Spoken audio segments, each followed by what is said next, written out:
because I sang on Quiet Riot's album. And then Steven Tyler came into my studio and asked me if that was me. And I said, yes. And then he said, come here. So he took me into the studio and he played like a washboard. And I sang this song sitting next to him called Black Cherry. And it was like screaming. It was like we were just screaming the word. It was so funny. And then I went back to my studio. But, then when I saw him during the day, he would like go, do you want some carrot juice? I'm going to the health food store. He was really nice. Welcome to my podcast where I'll be speaking with guests candidly about interesting topics. So join me on Candid with Kimbra. Tuesday night, part 2. I'm so glad that I got you back because, for our listeners, I felt really badly because we had to stop on a sad note. You were talking about your dad and I felt really bad because I don't think I knew the history of your dad, or, I mean, I knew the history of your dad, but I didn't know how, he died so young. Yeah. So I feel bad about that. And yeah, thank you. Yeah, I definitely do miss him, but it's so funny. My mom is like, my mom told him like when they divorced, she's like, oh, great. She goes, now I have to look at your face for the rest of my because I look like my dad so much. His faces, if you look at him, if you Google him, you will be like, oh my God, Tuesday and him are like the same person. I once put my hair on his face and sent it to him, and he thought it was me. And I said, Dad, I'm going to show you what this is. And I separated the hair and all this stuff, and it was my dad. And he's like, oh my God. Oh, I was freaked out. My stepfather, who's, he's always like telling me, so-and-so died today. I'm like, let's not. I know, let's not go there. No, I hate that. It's the one part of life that I'm not really fond of. I know, who is, right? And, I'm not going to I don't want to get it on downer note, but like with animals and stuff, it's just like such a sad thing because oh God, my friends just lost their dog after like 14 years. I was really close to that dog and it just, oh my God, it was just heartbreaking. It just like last week, it was just heartbreaking. I know, you're so good about other people's pets too, because you're like, you take a genuine concern. Like I remember when Laura was with us at dinner, you guys were bonding over the animals. Yeah, I just yeah, it's hurtful, because I really feel like, they don't ever break your heart until they leave. The whole time you have them, they're like committed, they're loving, they're like men should be more. Right? If only your man could be like your dog. Right. Because who I'd kick out if they didn't like it. It would be like, get out of here. That's true. I have Cat and dog is staying. I know. It's so true, though. I'm not going to get into men bashing. I just have a friend that's really. Oh, I love men. I'm just teasing. I know. But they're fun. They can take it, right? Yeah. Anyway, I wanted to talk to you, though, about what you're doing now, because I know that you've been doing a lot of really interesting projects, and you were really proud of that one that I went to the screening of, remember? I mean, you were proud because you worked hard to get in that project with Robert Amico was the producer. Shout out to him. That's what the dog's name was. Robert? No, Amico. Oh, really? Oh, yeah. So funny. Yeah. I did let's see. When Jennifer first approached me, she thought that I would have played Tracy, which was Tanya, the older the other girl. I don't know if she's older. I'm older than her. I don't know, but I didn't look old enough, they said. So you have that cherubic face that you will always look like so young. Odd. So I don't look like that to me. I'm like, but thank you. Yeah, when I got with her and I knew she wanted me to be in it, I was like, oh, what am I gonna play? I want to be in this film. And so she called me and then she said, well, we had a Zoom and she said, well, there's one other part that you could definitely play. And, it's the part of Cecilia. You're the one that gets killed. And at the end, it's all about that. And, so I said, yeah, sure. I mean, even though it was only 3 scenes, I'm like, I don't care. I just wanted to do it. I liked it. The character. And I know you got along really well with the producers and. Oh, yeah. I love them. They're great. They're so sweet. I think the producer, which is her husband, I think he was probably the nicest producer I've ever worked with. He was just unbelievable. He was so sweet. He That's really did. really saying something because you've worked with a lot of big producers too, you know? Yeah, yeah, and he was great. Yeah, I definitely think that they're gonna, have success at this. I think so. Good. Whether it be this movie or another one, I don't know, but they are working on it right now to make it a little bit shorter. Oh, Because I mean, even you noticed it was a yeah. little bit, It was too yeah, long, but sometimes you need some time to sit and think about it. Because I know when I've done things, when I first started doing things, and I don't edit, as you know, but I would get an editor and I would like, no, don't cut that part out. Because you're taking everything so, every little bit seems so important, but that's the key to a successful film is knowing when to cut, right? yeah, That's they say film is an editor's medium, because it's like it makes the yeah. performance, right? And Carl is an amazing, my boyfriend, he's an amazing editor. And he used to work in LA. He was a Mhm. director, writer, and then he just kind of went, not doing this anymore. And now he's a social worker. So I'm like, wow, that's such a jump. But so on my stuff, I have him, he edits my stuff, like my voiceover stuff. And I'm so grateful that he does it, What a because he, perfect boyfriend he is for you because A, he's understanding because he's a yeah, social worker, right?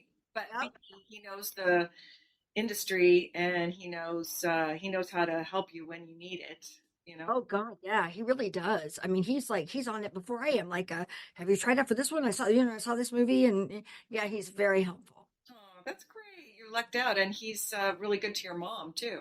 Oh God, yes, Yeah. yes, he loves my mom. Well, you're lucky, but you deserve it because I know you've had some rocky relationships too, like we all have. Yeah, yeah, kind of rocky, kind of kind of crazy, I'd say. Right.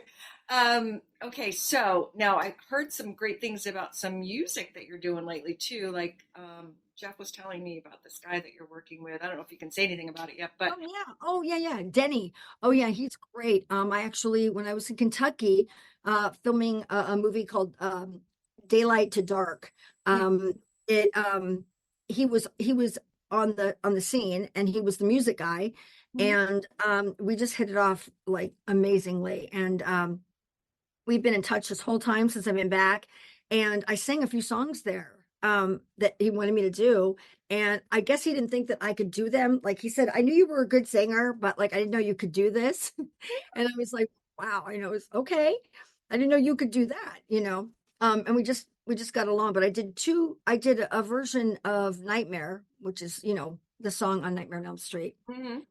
And then I did a version for the movie Daylight to Dark. I actually a guy sings it in the beginning, and then the end credits is my version. Oh, cool. So yeah, so I'm excited about that, and of course, Last Culprit. I'm excited to have it come out.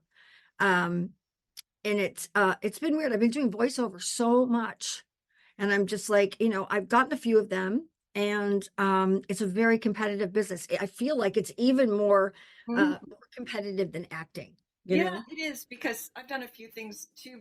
A friend of mine that works at Netflix, she's thought of me for this project because I was similar to the character that she was casting for, and working for Netflix was hard because you had to do all the Foley stuff and well, running and taking the water and then I'm sad, so it was like Yeah, it was really I hard. did. Yeah, I did one like that. I fit. Yeah, It was I think Jeff told me it was like a German thing or Polish yeah, or something. Turkish. Turkish. Okay. Yeah, and it was so much fun, and I was really let down because I did the first season, and it was a lead character, and I was a lead woman, and she isn't in the second one, and I still wanted to work on it, but they didn't hire me because they said that my voice was too noticeable as this character named Alev, Oh, and so I didn't get it.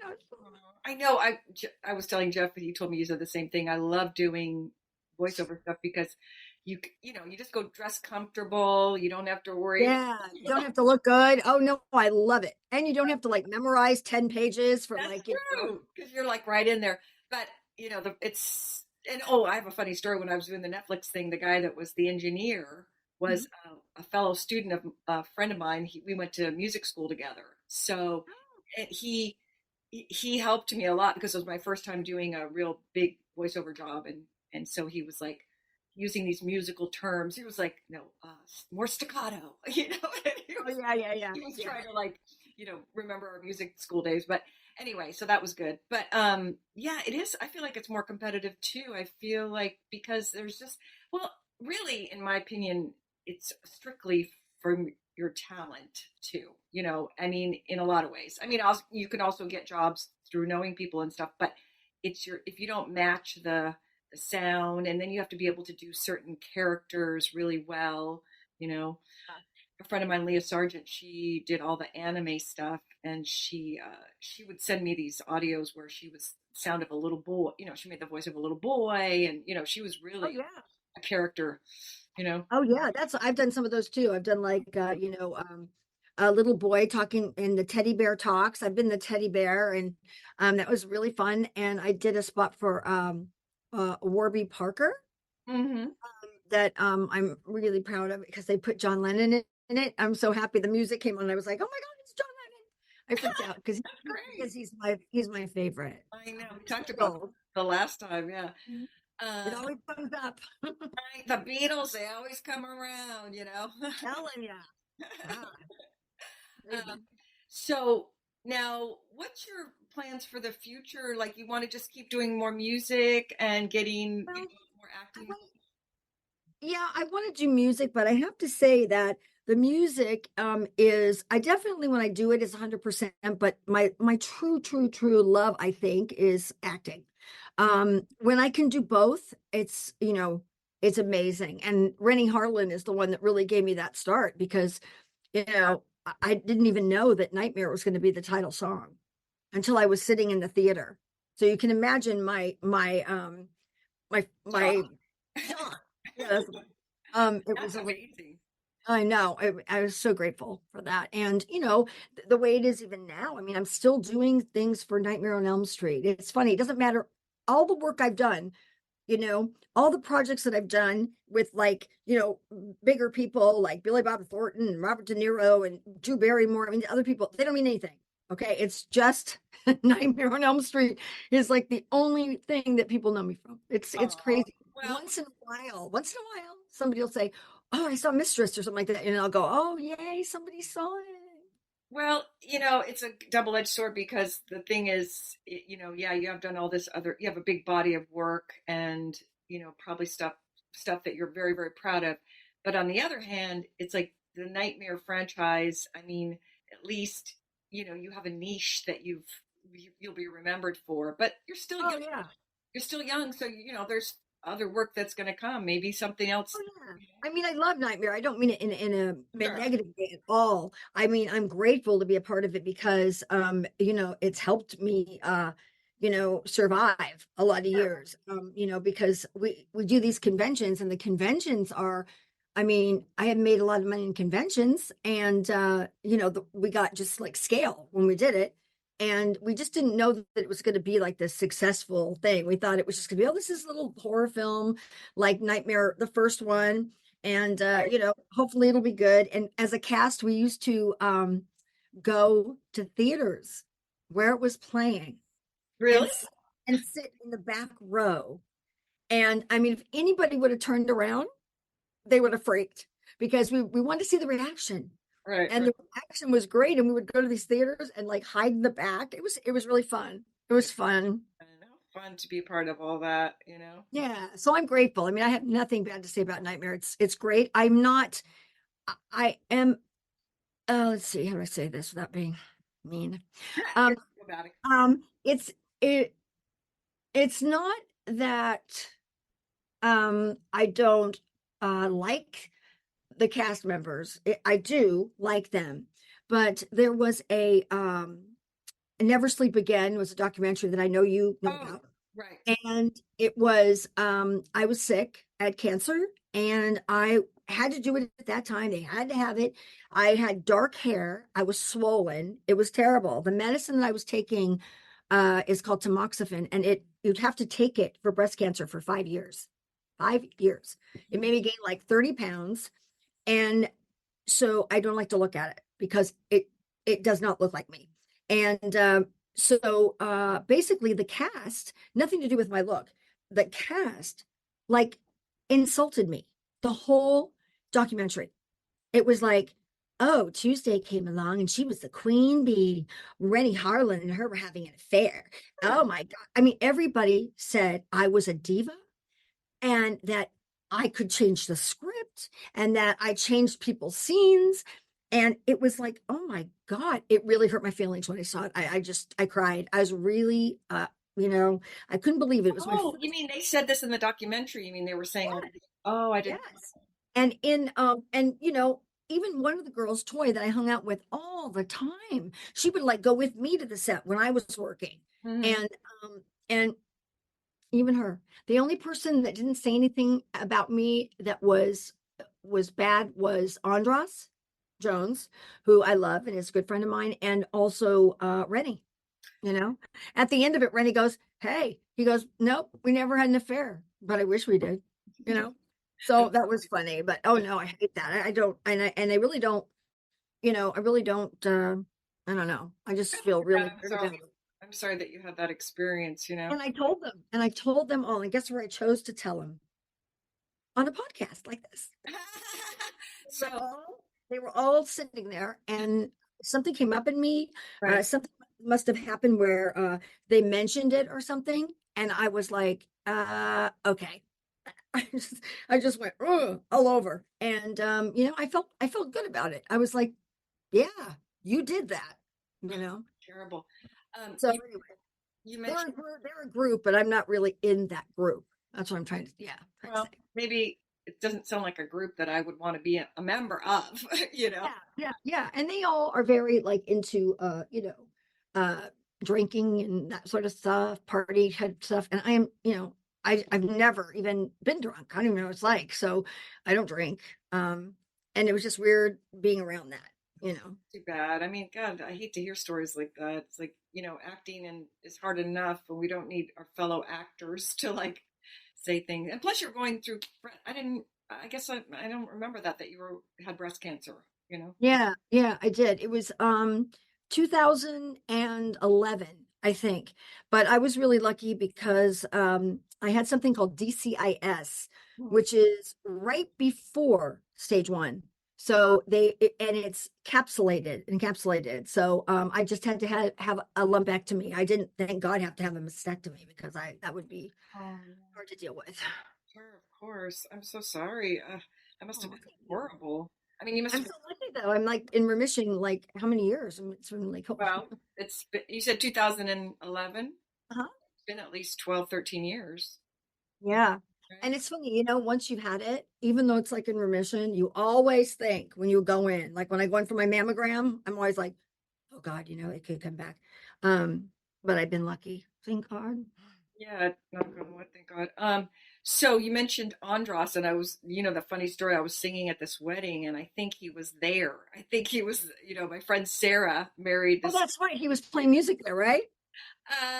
maybe, or was he the best, one of the groomsmen or something? I don't remember because Jeff saw him, and he's like, "Oh, that's Andros," Oh, funny. I think Jeff told me about this. Yeah, yeah, he has long hair, right? Kind of long hair. Kind And of long, about to here. Yeah, it's kind of like this part of my hair, but yeah, he yeah, doesn't yeah. have bangs, but it would be just like this length. Yeah. Yeah, my friend Sarah Marshall knows he's a musician, so he knows everybody. So it's just, it's kind of funny, right? Yeah. Well, I went out with Ross for like 3 years. And hopefully it was good. I mean, it was, It was. I mean, it was. We make much better friends than we do, you know, boyfriend and girlfriend.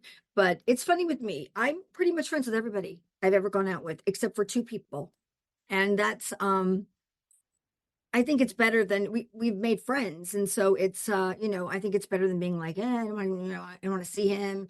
You know, it just makes you angry and it makes you feel it. So, that's you know. so true. Like I'd like to be friends with all my exes, but and I am mostly. My first one, my he wanted to get married, and I didn't at that time, so I was like, it ended kind of badly, and he still kind of he doesn't want to be friends with me. His father, who was a good friend of mine, who was an actor, named David Pat, and he passed away. And I I called don't know that name.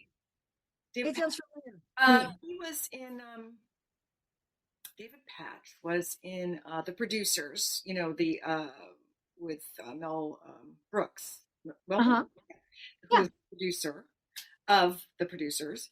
And David had a small part, but it was very memorable. And he ran a theater group in Hollywood called the August Strindberg Society. But he was a dear, dear friend of mine. He was a member of the Actors Studio too.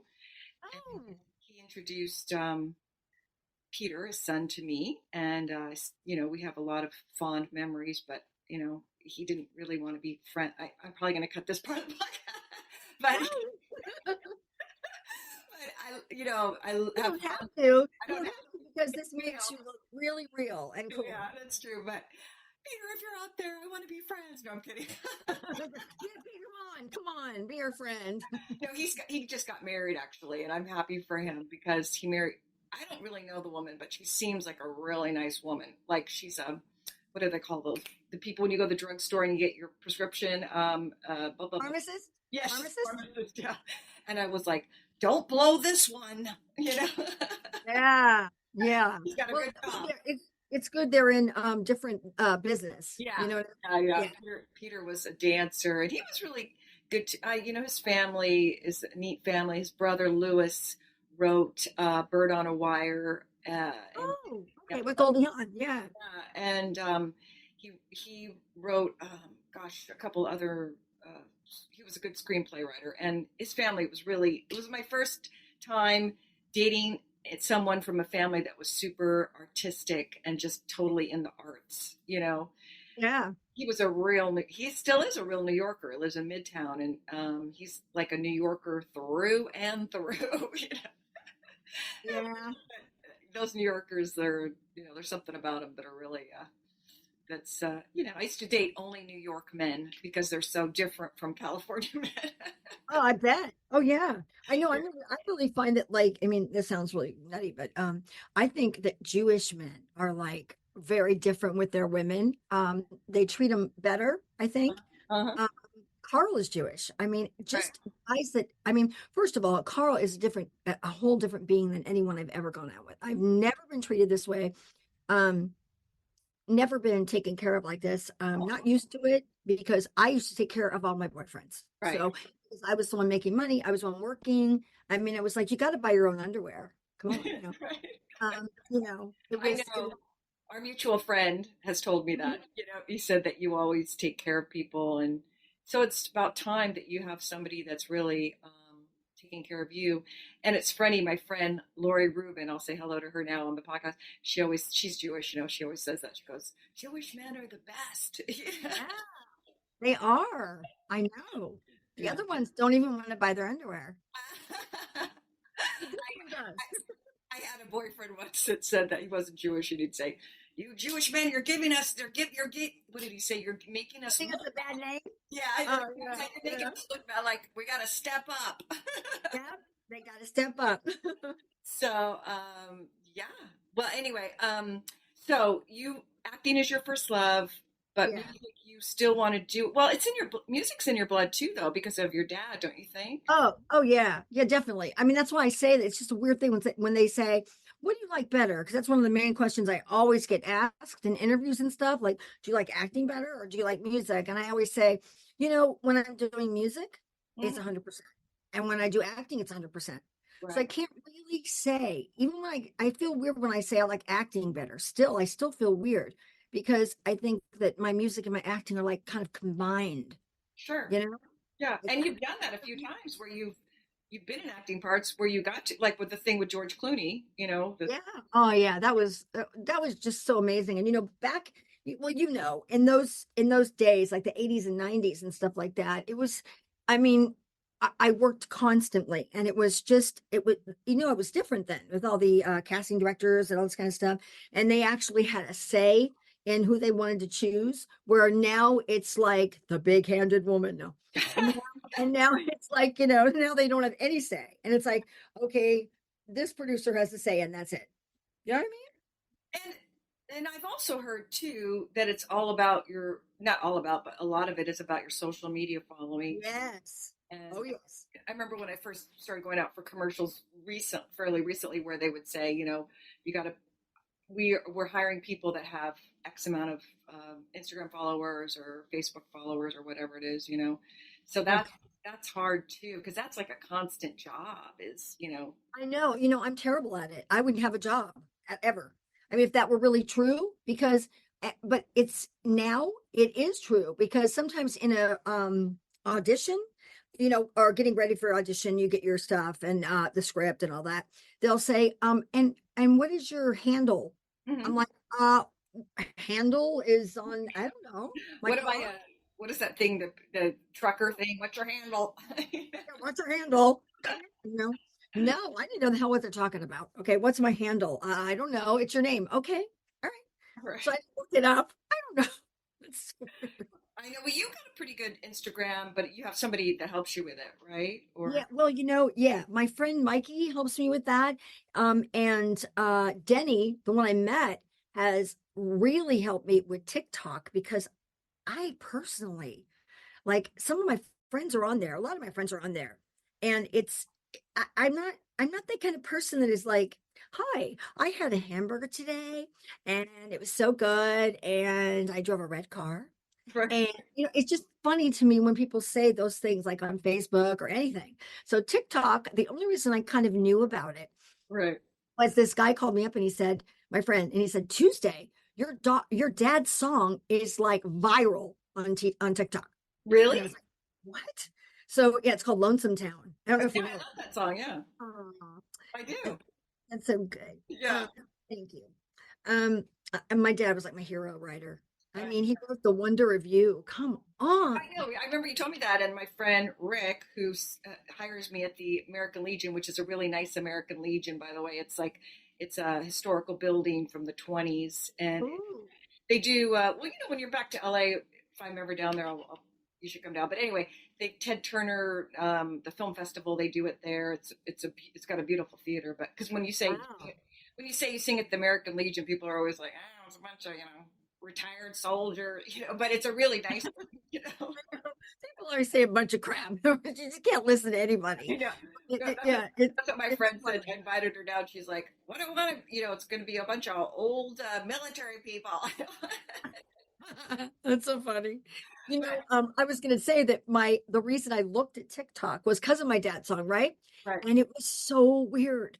There were like people like in Japan singing it and like in I don't know Germany and it was like all these things and I was like oh my god and my friend said see this really gets out it really gets you known and this and that and then Denny talked to me and was saying oh my god da, da. He said you got 11,000 views in 2 hours so and I was like okay it's just I don't know. I'm terrible at it. I'm so terrible at it.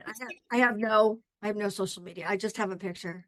well, so this thing with your dad's song, who made the video that went with it? I mean, who made that video? I don't even, you mean the one that was rolling around? Yeah. I don't know. Oh, I really? don't even know. No. My friend just saw it and he saw everybody else singing it. It was just like the whole thing he said was that. And I was just like, oh my God, like young people, like, teenagers, and they're singing my dad's song, which was like in the 50s. I'm like, oh my God. That is so cool. Yeah, I know. I've been so resistant to get on TikTok just because I'm always like, it's another thing I gotta do, But Yeah. but then with this podcast we were doing, my first guest, we made a clip and put it on TikTok, and it just got boom, boom, boom, got so many views like right away. So Yeah. I'm gonna have to join the bandwagon, even though I don't want to. Yeah, I know. Yeah, that's what I thought too. I was kind of like, okay. Um, you know, I don't know if it does something and it helps, because right now it's like it's for to me it feels so different than it used to be and it's harder and there's more competition and there's just, a lot of stuff. The way I feel is it's either your part or it isn't. It's Right. either your song or it isn't. You know what I mean? That's a good attitude to have, though. Yeah, Um, I have to let go because see, sometimes I get attached to a role. I don't know if you do this, but sometimes when I read a role, I'm like, and and I can't let go of it. So I've recently just learned to let go of it, which is so really, freeing. that's Freeing. that's awesome that you're. Yep. I mean, this is not an attitude you've had forever. It's a fairly recent thing, right? Yeah. Oh yeah. Yeah, Oh, I've learned that in life, not just with acting. It's like it's your like I was having problems with somebody in my family, and I was like, Mhm. I have to be the big person. I have to change my attitude because this person is not going to change, and it's always Right. you, you know. So it's part of letting go. It's part of Yeah. changing your perspective. It's hard sometimes because we want to be stubborn and we want to be like, you know, Yeah, and we want our way for a minute. You know what I yeah, mean? We want our way. See it my right, way. But right. that's amazing that you say that because do you know who Dee Wallace is? Yes, we talked. Oh wait, we talked about Dee. She'll teach at the church now. No, no, she's not doing that. Now she is doing, you should look at her site. It's imdwallace.com. Mhm. She helps people manifest things in their life. Uh I mean, it is insanely wonderful what she does. I've only done it with her twice, but I am now like a member. I'm telling you, it's there's a lot of things that she's brought up to me that are so true about like being negative about yourself. And that she basically said that the universe gives you whatever you create. If you Mhm. create that you suck at that, you will suck at that. It's like that. So she's, really helpful in moving you over to thinking a totally different way where you create what you want and Right. then the universe joins in.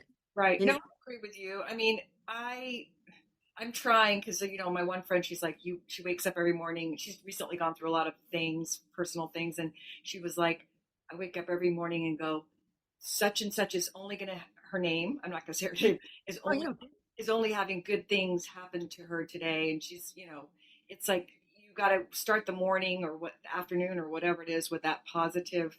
I believe in positive Yeah. affirmations. Yeah, that's exactly. I mean, that's what I'm learning is to when I have that negative thought about myself, I have to like just you just have to smack it. And she teaches you to have a love place, like where you go, in your mind, where you're the Mm, happiest you've ever been. And for me, the happiest is when I'm working. That's when I am like, okay, yeah, sure. I'm so grateful, and I'm like, oh, this is great. Um, Um, and so I go to that place and it's amazing how it works because things have come to me lately. And I mean, it's different. well, It's it must different. be working because you're in a good relationship. I But know. my friend always says that to me. Another friend of mine, she's so like, even when I say things like, God, I'm so stupid, I'll say things that she goes, don't call yourself stupid. She's always Oh, like, yeah, I say that too. yeah, Yeah, yeah. She's like, start talking about yourself in a kind and loving way. I know. Or I'll pick on something like I've looked fat from that angle. I don't like that picture. And I raise them. I'm very like, picky because I'm curvy and I don't like, how camera can make you look something. Believe me, I know because our mutual friend Jeff, we talk about that Yes. all the time. I'm like, I know I'm very ultra picky about stuff, but I just can't stand looking at myself in that particular way. Yeah, me too. I dated this guy once who was like so critical about like I'm most women were very critical about our weight and all that Uh-huh. and I remember I would eat a bag of chips or something, and he would say, like, you shouldn't be eating those chips because you're gonna get fat, and I would always be, and then that makes you just want to eat them more. Yeah. And especially saying that to you is like a big joke. Oh, thank you. No, but Because he you was, are like, you have like a great figure, and oh, like I would trade mine in for oh, no, yours. no, no. He was a skinny rocker, so you know how those guys are, right? And, Oh yeah. yeah, Oh yeah. Their girlfriends have to weigh like 25 pounds and wear hip huggers and no yeah, shirt. yeah, Like a exactly. He was like a size, in our jeans, he was like a 26. You know what I mean? that's tiny. Wow. But I think he's gained a few inches, pounds, so that's. Yeah. What? I went out with a rocker like that, Yeah. and he also, I think he wore like a 27, and I was like wearing a 28. I'm like, okay, so Now, it's I hard don't when you date somebody who's really skinny, but a lot of these rocker guys, they as they get older into their 40s, now it's hard for them to be so skinny, and they're finally at these normal weights. well, yeah, and even them, and they're still like doing it, and they're like, 60, 70. I mean, they're really like it seems like, I mean, like look at Mick Jagger. I mean, he's going, going, going, and he's, I'm going to go see them actually oh great. in Yeah. July at the Forum. Oh really? Yeah, a friend of mine has never seen them, so we're going to be in the pit. We're going to be down at the bottom, like Mick Jagger's going to Oh, be sweating on us. oh, that's cool. When are you going? That Wednesday, they're at the Forum in July. I think it's the 10th or 11th. I'm not sure, but Oh, that's great. Carl got me tickets. Like my favorite band, is the Beatles, but my second one is Crowded House. Do you know who they oh, are? sure. I I love Neil Finn. Oh, Okay. he's a great I mean, songwriter. like, oh my God, and a singer. His voice is, I mean, That's true. You're right. I can't take it. Anyway, I always tell Carl, I mean, if Neil Finn asked me to marry him and go to Australia, I'm going. Oh, he's Mm. Australian. What? He's Australian. No, he's New Zealand. I'm sorry. What is it? Yeah. What do they call that? That's your hall pass or something. They always Yeah. say it's like your hall pass. Yeah. Yeah. I used to say that about Steven Tyler too, because I used to have that. I told you when I was a kid, I have a crush on him, and I thought because he's so Yeah. real looking, but he's so sexy, He and is sexy. Yeah. he's different, right? He's so He different. is. And he's sweet as hell. That's true. He's so I, nice. I saw a video of him of I think he was in Europe somehow, and they were Huh? playing one of his songs, an Aerosmith song, and he got up and started singing. They were just singing on "Put the Hat Out," and Steven Tyler got up and started singing with them, and they were like, See how sweet that is. That's so amazing. I think that's great when someone does that. It really like shows that, they're appreciative and to their fans, and that, because anybody in this business that, is going to punch out the paparazzi is ridiculous. That's what they asked for. "That's You know true." what I mean? Yeah, They got to know in their mind and kind of like get it together.